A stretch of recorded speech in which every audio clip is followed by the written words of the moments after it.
आप सभी delivery boys और राइडर्स के संघर्ष के नतीजे अब आने लगे हैं और गुड न्यूज ये है कि केंद्र सरकार की मिनिस्ट्री ऑफ लेबर ने आप सबके लिए ड्राफ्ट सोशल सिक्योरिटी रूल्स अब जारी कर दिए हैं।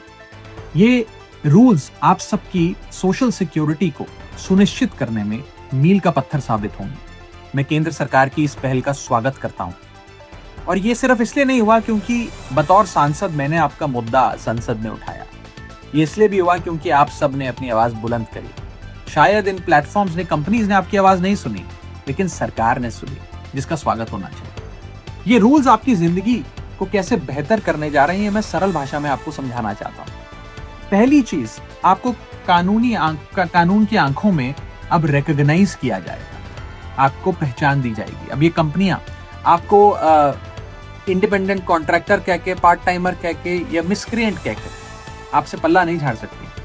आपको बतौर वर्कर एक पहचान मिलेगी। दूसरी चीज, यदि आप किसी एक प्लेटफॉर्म के साथ साल में 90 दिन या एक से ज्यादा प्लेटफॉर्म्स के साथ साल में 120 दिन काम करते हैं तो आप सोशल सिक्योरिटी के हकदार हो जाएंगे, एलिजिबल हो जाएंगे। तीसरी चीज जो होने जा रही है वो ये है कि आपका पंजीकरण होगा, रजिस्ट्रेशन होगा और सरकारी पोर्टल पर होगा, जिसके चलते आपको एक यूनिवर्सल अकाउंट नंबर मिलेगा और एक डिजिटल आईडी कार्ड मिलेगा। आपको एक सरकारी पहचान मिलेगी। आपको एक कंपनी एक सीक्रेटिव एल्गोरिथम के पीछे छुपकर आपको मिटा नहीं सकती, आपको आपकी आइडेंटिटी को रिमूव नहीं कर सकती। चौथी चीज जो होने जा रही है वो ये है कि अब ये कंपनियां लीगली बाउंड होंगी तमाम वर्कर्स को रजिस्टर करने के लिए, ये डेटा सरकार से शेयर करने के लिए और हर 3 महीने में इस डेटा को अपडेट करने के लिए। अब कोई बहाने नहीं, कोई एक्सक्यूजेस नहीं, कोई ये कहकर that we are just a tech platform कहकर कोई कंपनी अपनी जिम्मेदारी से भाग नहीं सकती।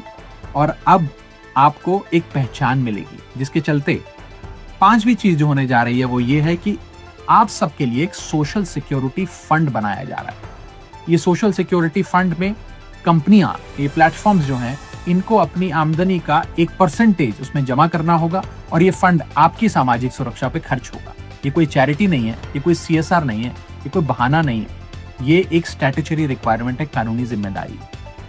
और छठी और आखिरी चीज जो होने जा रही है वो ये है कि आप सबके लिए एक नेशनल सोशल सिक्योरिटी बोर्ड बनने जा रहा है, जो आपके वेलफेयर के लिए, कल्याण के लिए स्कीम्स बनाएगा, आपकी परेशानियां सुनेगा और एक एक्सपर्ट कमेटी इन तमाम चीजों पर अध्ययन करेगी।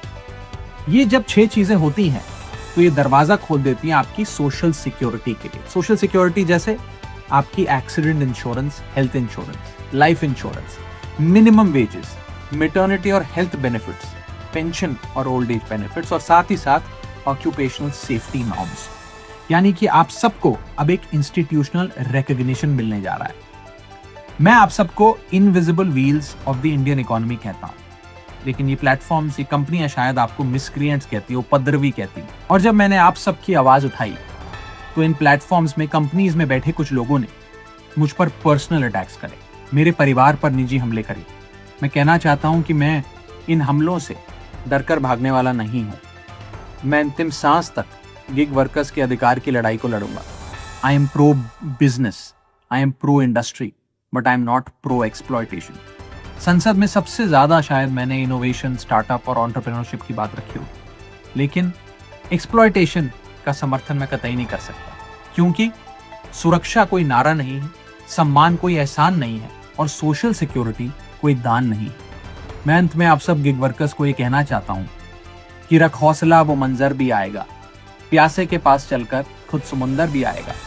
थक कर मत बैठ जाना ओ मंजिल के मुसाफिर, मंजिल भी मिलेगी और मिलने का मजा भी आएगा। जय हिंद।